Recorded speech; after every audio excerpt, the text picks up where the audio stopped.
गौर से सुनिए दोस्तों, क्या आपने कभी खुद से यह सवाल किया है कि अगर आपका मन आपका गुलाम बन जाए तो आप क्या नहीं कर सकते? क्या आपने कभी महसूस किया है कि आपकी जिंदगी में सबसे बड़ी लड़ाई बाहर की दुनिया से नहीं, आपके अपने मन से है?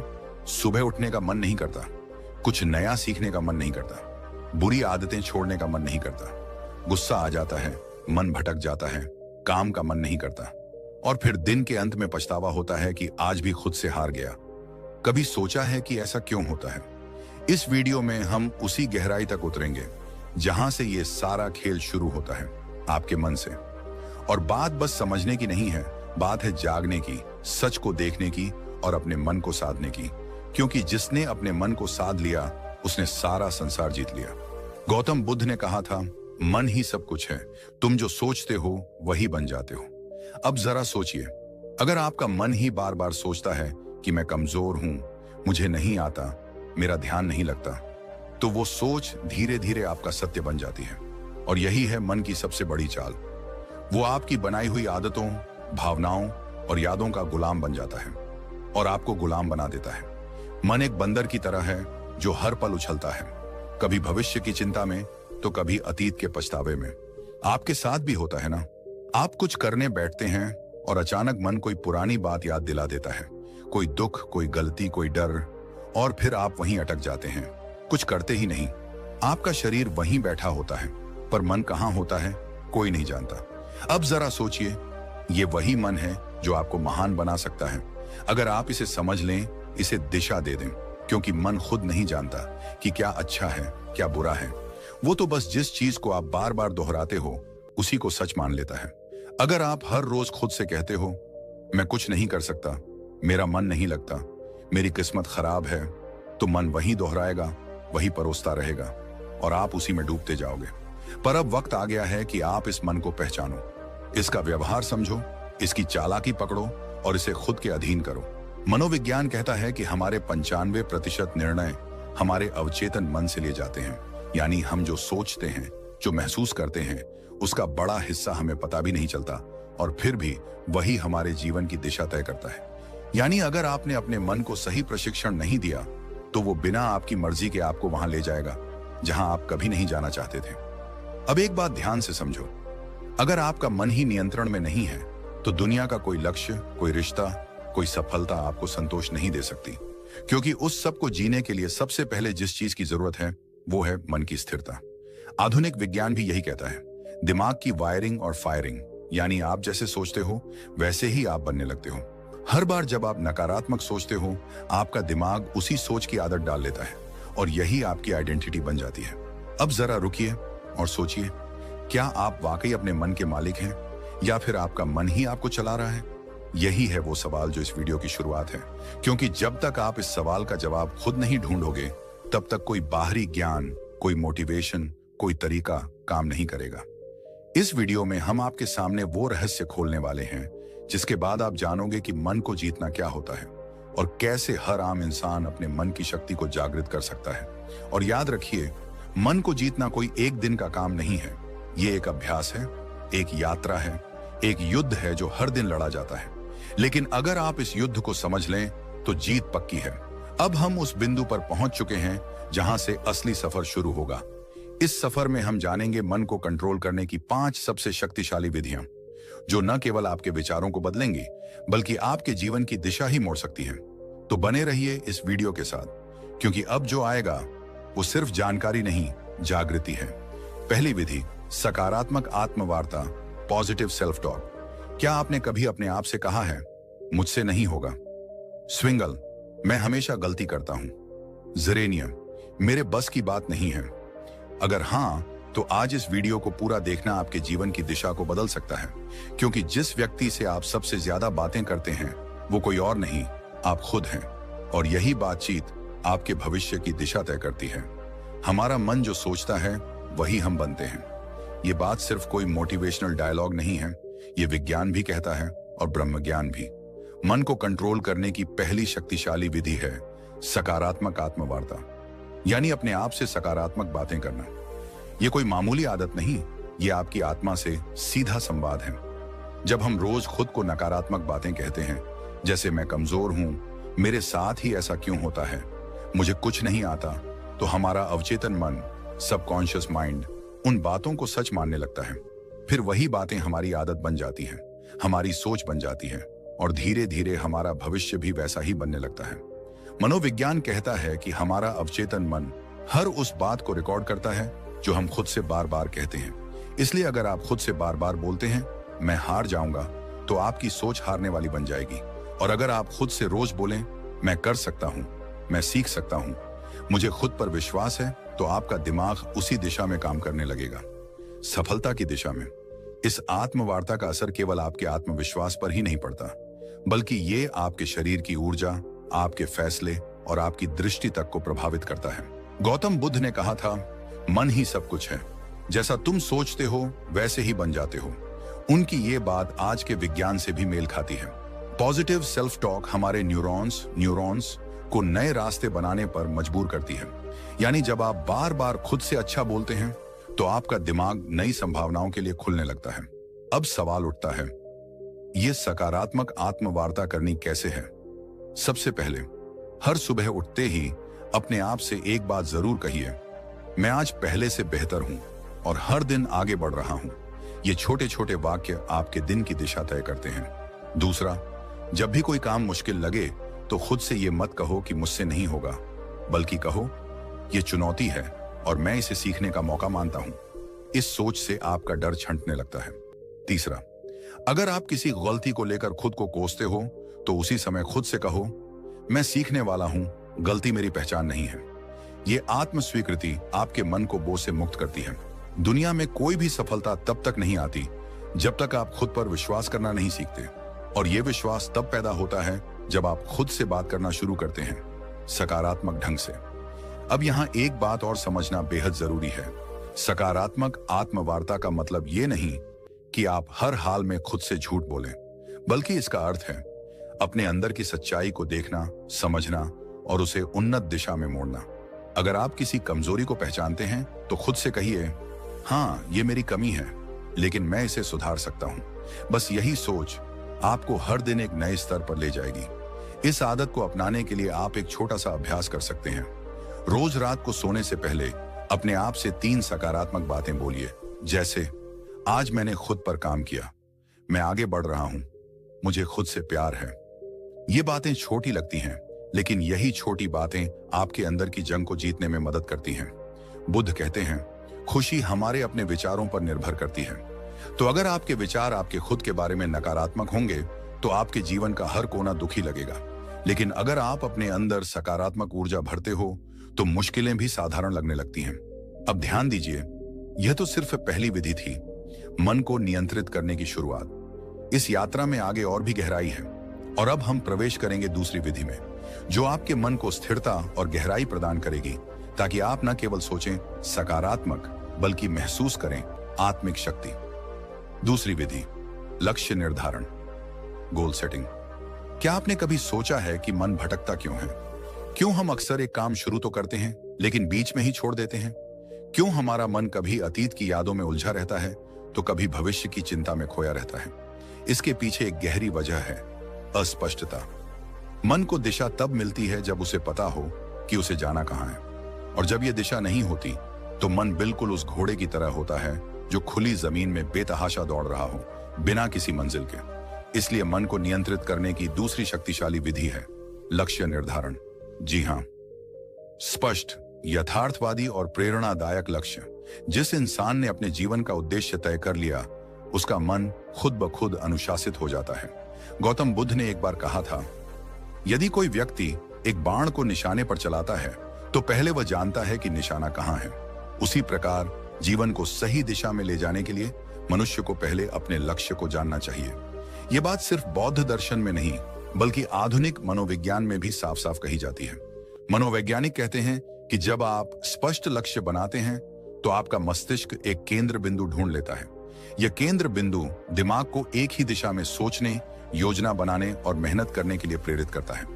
जिस तरह से जीपीएस लोकेशन डाले बिना रास्ता नहीं दिखाता, उसी तरह लक्ष्य के बिना आपका मन आपको कहीं नहीं ले जाएगा, या फिर किसी ऐसी जगह पहुंचा देगा जहां आप कभी जाना ही नहीं चाहते थे। यहां पर एक महत्वपूर्ण तथ्य आता है, रेटिकुलर एक्टिवेटिंग सिस्टम RIS, ये हमारे मस्तिष्क का एक खास सिस्टम होता है जो हमें सिर्फ उन्हीं चीजों पर ध्यान देने देता है जो हमारे लक्ष्य से जुड़ी होती हैं।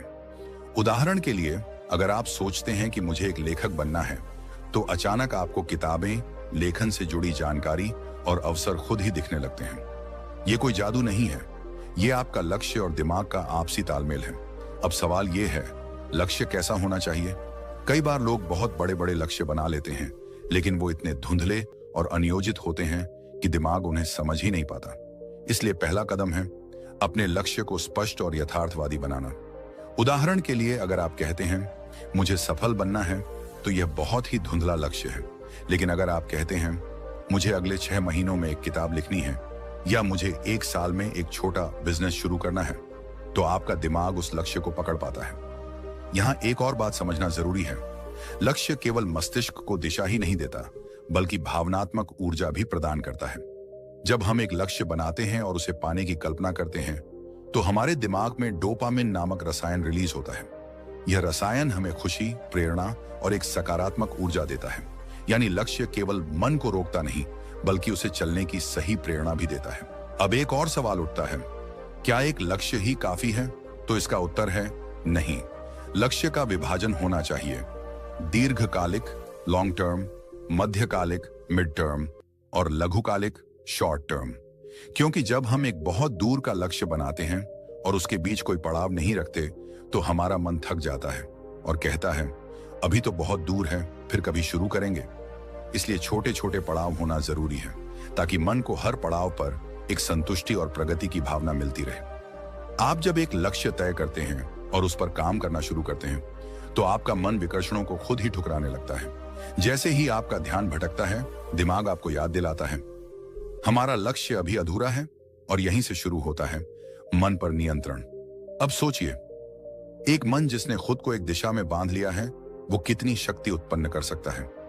आपने देखा होगा, जब आप किसी जरूरी काम में पूरे मन से लगे होते हैं, तो आपको भूख, प्यास, थकावट कुछ भी महसूस नहीं होता। क्यों? क्योंकि लक्ष्य ने आपके मन को पूर्ण रूप से फोकस्ड कर दिया है। यही शक्ति अगर हर दिन की आदत बन जाए, तो आपका जीवन वो रूप ले सकता है जिसकी कल्पना आपने कभी सिर्फ सपनों में की थी। आज के समय में सबसे बड़ी बीमारी क्या है? ओवर थिंकिंग, एंग्जाइटी, डिस्ट्रैक्शन, और इन सब का इलाज है लक्ष्य। लक्ष्य तय कर लीजिए और फिर देखिए आपका मन कैसे स्वतः अनुशासित होने लगता है।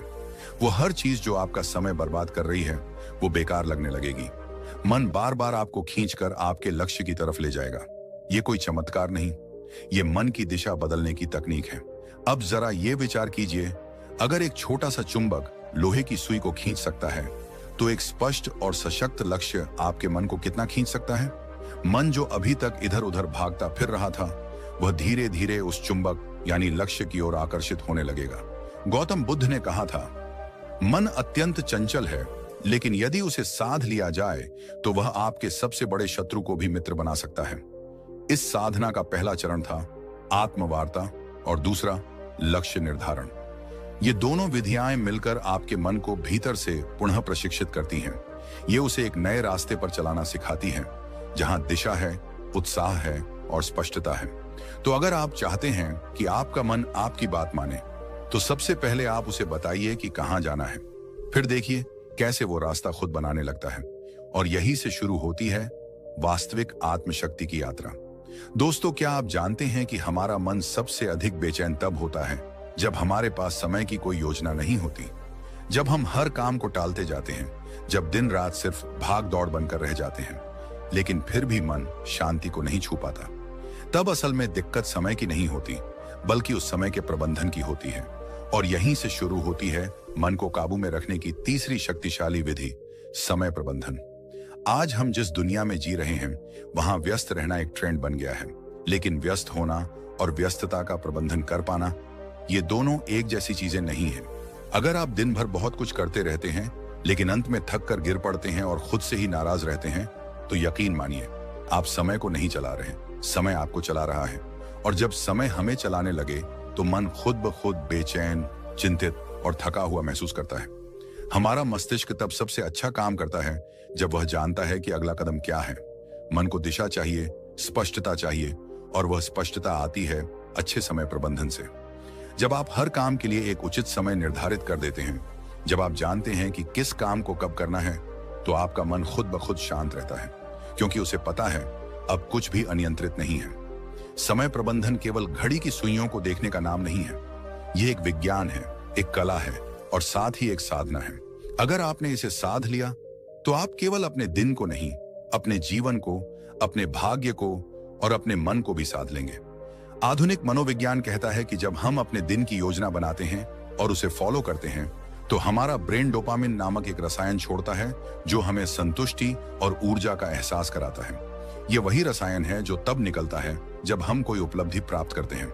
यानी यदि आप हर सुबह अपनी दिनचर्या तय कर लेते हैं और दिन के अंत में उस पर टिके रहते हैं, तो आपका मस्तिष्क आपको एक सफल व्यक्ति की अनुभूति देता है, जिससे आत्मविश्वास बढ़ता है, चिंता घटती है और मन शांत होता है।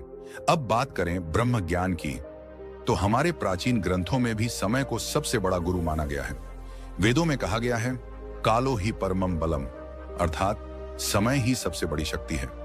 जो इस शक्ति के साथ चलना सीख लेता है, उसके लिए कोई भी लक्ष्य असंभव नहीं रह जाता। गौतम बुद्ध भी समय के महत्व को भली भांति समझते थे। उन्होंने एक जगह कहा था, जो व्यक्ति एक क्षण को भी व्यर्थ नहीं जाने देता, वह जीवन को पूर्णता के साथ जीता है। बुद्ध के अनुसार जीवन की सच्ची शांति तभी संभव है जब हम हर क्षण में जागरूक रहें, हर पल का उपयोग करें। उन्होंने एक और अद्भुत बात कही थी, भविष्य की चिंता मत करो, भूतकाल के पछतावे में मत रहो, वर्तमान क्षण में जियो, क्योंकि यहीं पर जीवन है। समय प्रबंधन हमें वर्तमान में केंद्रित रहने की कला सिखाता है। जब हम अपने कार्यों को समयबद्ध करते हैं, तो हम अपने मन को अनावश्यक विचारों और चिंता से बचाते हैं। इससे मन न तो अतीत की गलियों में भटकता है, न भविष्य की अनिश्चितता में उलझता है। वह ठहरता है, जागता है और नियंत्रण में आता है। आधुनिक समय में अगर कोई व्यक्ति कहता है, मेरे पास समय नहीं है, तो असल में वह कह रहा है, मेरे पास प्राथमिकता तय करने की कला नहीं है।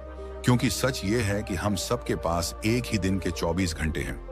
अंतर केवल इस बात में है कि कोई उन्हें कैसे उपयोग करता है। कोई उस समय से अपने सपनों का महल बना लेता है, तो कोई उसी समय को टालमटोल और आलस्य में गंवा देता है। एक और मनोवैज्ञानिक शोध ये बताता है कि जब कोई व्यक्ति अपने कामों को प्रॉपर टाइम फ्रेम में बांट देता है, तो उसकी निर्णय लेने की शक्ति और आत्मनियंत्रण सेल्फ कंट्रोल में 35% तक की वृद्धि देखी जाती है। यानी समय की सही योजना न केवल काम में सहायता करती है, बल्कि मनोबल और मानसिक स्थिरता को भी बढ़ाती है। अब सोचिए, अगर हर सुबह उठकर आप केवल इतना जान लें कि आज का दिन आपके हाथ में है और आपको इसे इस प्रकार जीना है कि शाम तक आपका मन थक कर नहीं बल्कि तृप्त होकर सोए, तो कितना बदल जाएगा आपका जीवन। आप स्वयं अनुभव करेंगे कि मन अब उतना बेकाबू नहीं है, विचारों का शोर कम हो रहा है और एक गहरी स्पष्टता जन्म ले रही है। समय का सही प्रबंधन एक तरह से अपने आप से किया गया सबसे सुंदर वादा है कि मैं अपने जीवन को अनमोल मानता हूं और इसे यूं ही व्यर्थ नहीं जाने दूंगा। और जब यह भाव मन में दृढ़ हो जाता है, तब मन भी उसी अनुरूप काम करता है, वह आपके नियंत्रण में आने लगता है। तो यदि आप अपने मन को नियंत्रित करना चाहते हैं, शांत और स्थिर बनाना चाहते हैं, तो अपनी दिनचर्या को पुनः रचिए, हर घंटे का हिसाब रखिए और सबसे जरूरी, हर पल को पूरी जागरूकता और गहराई से जीने की आदत डालिए। जब मन देखेगा कि आप समय का सम्मान कर रहे हैं, तो वह भी आपको सम्मान देगा। दोस्तों, क्या आप जानते हैं, हम सबके भीतर एक ऐसी शक्ति है जो अगर जाग जाए तो न कोई डर टिक सकता है, न कोई चिंता, न कोई भ्रम। लेकिन अफसोस की बात यह है कि आज की भाग दौड़ भरी जिंदगी में हम उस शक्ति से बिल्कुल कट चुके हैं। मन एक भटकती हुई हवा बन गया है, कभी अतीत के पछतावे में उलझा हुआ, तो कभी भविष्य की चिंता में डूबा हुआ। और यही सबसे बड़ा कारण है मानसिक अशांति का, नींद ना आने का, अकेलेपन का और आत्मविश्वास की कमी का। आज हम बात करने जा रहे हैं ध्यान की, यानी मेडिटेशन की। ये सिर्फ कोई साधना नहीं, ये कोई ट्रेंड नहीं, ये कोई वेस्टर्न तकनीक नहीं, बल्कि ये हमारी ही आत्मा का द्वार है, जिससे होकर हम अपने भीतर के सच्चे स्वरूप तक पहुंच सकते हैं। हर दिन कुछ ही मिनट का ध्यान आपके पूरे जीवन की दिशा बदल सकता है। और यह कोई अतिशयोक्ति नहीं है, यह विज्ञान भी मान चुका है और ब्रह्म ज्ञान भी बार बार इसी बात की पुष्टि करता है। जब आप ध्यान करते हैं, तो सबसे पहले जो होता है वो यह कि आपका मन स्थिर होता है। वह मन जो अभी तक बंदर की तरह इधर उधर कूद रहा था, वह शांत हो जाता है। और जब मन शांत होता है, तभी तो आप अपने विचारों को स्पष्ट देख सकते हैं। ये क्लैरिटी ऑफ थॉट्स ही आपकी हर समस्या का हल है, क्योंकि समस्या से ज्यादा परेशान करने वाला तो भ्रम होता है, और भ्रम तब टूटता है जब विचारों में स्पष्टता आती है। आज मनोवैज्ञानिक भी कहते हैं कि जब कोई व्यक्ति रोज 10 से 15 मिनट ध्यान करता है तो उसका एमिगडाला, जो हमारे मस्तिष्क का वह हिस्सा है जो डर और चिंता को नियंत्रित करता है, वो छोटा होने लगता है, और इससे व्यक्ति का इमोशनल रिस्पॉन्स सुधरने लगता है। मतलब यह कि जो बात पहले आपको बहुत जल्दी गुस्सा दिला देती थी, वही बात अब शायद आपको हंसी में टालने की शक्ति दे दे। जो पहले आपकी नींद छीन लेती थी, वही अब आपको गहरी नींद में डुबा दे। ध्यान कोई दिखावा नहीं है, ये एक आंतरिक प्रक्रिया है, और यह तभी फल देती है जब आप इसे श्रद्धा और नियमितता से करते हैं। जैसे शरीर के लिए व्यायाम जरूरी है, वैसे ही मन के लिए ध्यान एक आवश्यकता है। ये कोई विकल्प नहीं, बल्कि मानसिक स्वच्छता का मूल आधार है। अब जरा एक पल रुकिए और अपने भीतर झांकिए, बिना किसी आवाज के, बिना किसी शब्द के, बस खुद के साथ कुछ पल बिताने की कोशिश कीजिए। क्या आप जानते हैं कि जब आप गहराई से ध्यान में जाते हैं तो आप न सिर्फ अपने विचारों को समझने लगते हैं, बल्कि आप यह भी महसूस करने लगते हैं कि आप वो विचार नहीं हैं। आप तो वो देखने वाला है जो हर विचार को आते जाते देख रहा है। गौतम बुद्ध ने ध्यान को जीवन का मूल बताया। उन्होंने कहा, ध्यान ही एकमात्र रास्ता है जिससे तुम अपने भीतर की आग को बुझा सकते हो। उन्होंने वर्षों तक मौन साधना की, अपने विचारों को परखा, और उसी गहराई से उन्होंने संसार को बताया कि मनुष्य का दुख किसी बाहरी कारण से नहीं होता, बल्कि उसके मन की अस्थिरता ही उसका सबसे बड़ा शत्रु है, और इस शत्रु को हराने का एकमात्र रास्ता ध्यान है। बुद्ध के अनुसार ध्यान तुम्हें साक्षी बनाता है, और जब तुम साक्षी हो जाते हो, तब तुम अपने डर को भी, अपने क्रोध को भी, अपनी व्यथा को भी बाहर से देख सकते हो। और यही दूरी ही तो है मुक्ति की शुरुआत। आज जितना समय हम बाहरी चीजों पर खर्च कर देते हैं, मोबाइल स्क्रोलिंग, टीवी देखना या बेवजह की बातचीत, अगर उसी में से हम सिर्फ 15 मिनट अपने लिए, अपने मन के लिए दे दें, तो सोचिए हमारा जीवन कितना बदल सकता है। ध्यान करने के लिए किसी विशेष स्थान या किसी विशेष पद्धति की आवश्यकता नहीं, बस शांति हो, एक कोना हो, और हो थोड़ी सी इच्छा खुद को समझने की, खुद से मिलने की। आप चाहे तो आंखें बंद करें, अपनी सांसों पर ध्यान दें, चाहे तो ओम का उच्चारण करें, चाहे तो सिर्फ मौन रहें। तरीका कोई भी हो सकता है, लेकिन परिणाम हमेशा एक ही मिलेगा, शांति, गहराई और भीतर की शक्ति।